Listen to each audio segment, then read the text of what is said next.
Hello guys, तो कैसे हैं आप लोग। उम्मीद करते हैं अच्छे होंगे। तो मेरे चैनल को सब्सक्राइब एवं वीडियो को लाइक ज़रूर कीजिएगा और कहानी पूरा लास्ट तक ज़रूर सुनिएगा। तुमने सावन का महीना देखा होगा ना। चारों तरफ हरियाली, झूले, गीत और बारिश की फुहारें। इसी सावन में आता है हरियाली तीज का त्यौहार। यह त्यौहार खास तौर पर औरतों के लिए बहुत शुभ माना जाता है। इस दिन सुहागिनों व्रत रखती हैं, हाथों में मेहंदी रचाती हैं और हरे कपड़े पहनती हैं और शिव पार्वती की पूजा करती हैं। अब तुम सोच रहे होगे कि आखिर क्यों। तो सुनो, इसके पीछे बहुत ही प्यारी और रोचक कथा है। तो चलो स्टार्ट करते हैं।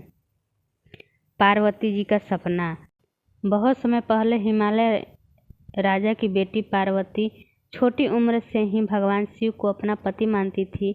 वे बचपन से यही सोचती थी, अगर मुझे कोई पति चाहिए तो केवल महादेव। और भगवान शिव साधारण देवता तो थे नहीं। वे तो जटाओं वाले, भस्म रमाने वाले, सर्प पहनने वाले और गहन तप में लीन रहने वाले योगी थे। पर पार्वती जी के मन में अडिग विश्वास था कि उन्हें शिवजी ही पति रूप में मिलेंगे। तपस्या की शुरुआत। पार्वती जी ने निश्चय किया कि वे तपस्या करके ही शिवजी को प्रसन्न करेगी। कहते हैं कि उन्होंने 108 जन्मों तक तप किया। हर जन्म में वे शिवजी को पाने की कोशिश करती रही, पर महादेव नहीं माने।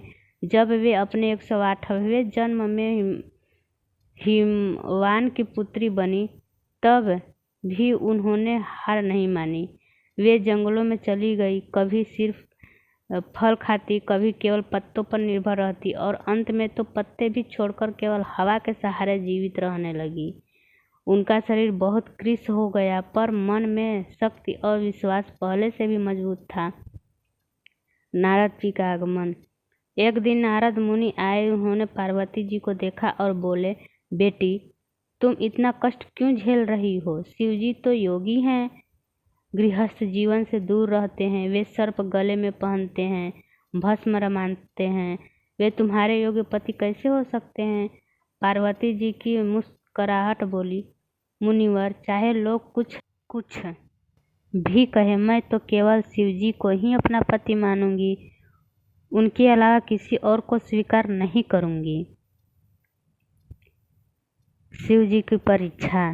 शिव जी को पार्वती जी की तपस्या और उनके संकल्प का पता चला। उन्होंने उनकी परीक्षा लेने का निश्चय किया। वे एक बूढ़े साधु का रूप बनाकर पार्वती जी के सामने पहुँचे। साधु ने कहा, बेटी, तुम किसका व्रत कर रही हो। पार्वती बोली, मैं तो महादेव को पाने का व्रत कर रही हूँ।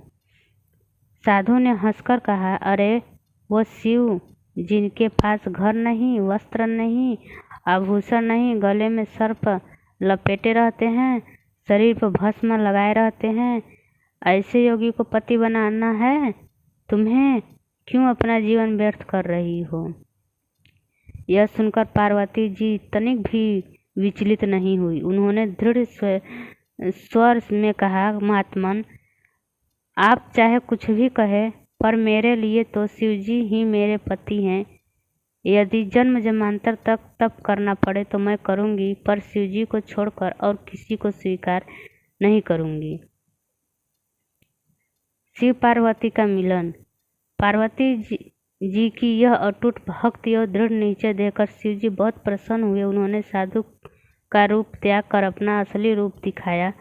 वे बोले, हे पार्वती, तुम्हारी भक्ति, धैर्य और तप से मैं प्रसन्न हूँ। आज से तुम मेरी अर्धांगिनी बनोगी। फिर देवताओं और ऋषियों की उपस्थिति में शिव और पार्वती का भव्य विवाह हुआ। चारों दिशाओं में मंगल गीत गूंज उठे, पुष्पों की वर्षा हुई और पूरा ब्रह्मांड इस दिव्य मिलन का साक्षी बना।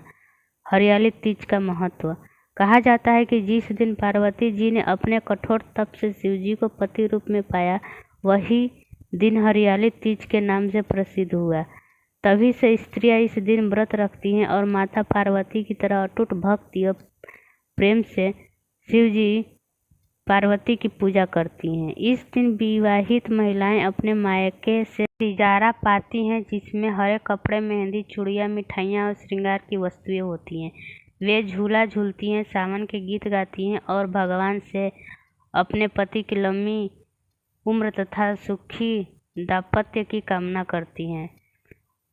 बच्चों, हरियाली तीज की यह कहानी हमें यह सिखाती है कि अगर मन में अडिग विश्वास हो और संकल्प पक्का हो तो चाहे कितनी भी कठिनाइयाँ आए, सफलता जरूर मिलती है। पार्वती जी की तरह धैर्य और भक्ति से जीवन के हर लक्ष्य को पाया जा सकता है। यही कारण है कि आज भी हरियाली तीज का पर्व स्त्रियों के लिए प्रेम, विश्वास और सौभाग्य का प्रतीक माना जाता है। तो गाइज, मेरी कहानी कैसी लगी कमेंट बॉक्स में ज़रूर बताइएगा और मेरे चैनल को सब्सक्राइब एवं वीडियो को लाइक ज़रूर कीजिएगा। तब तक के लिए बाय बाय।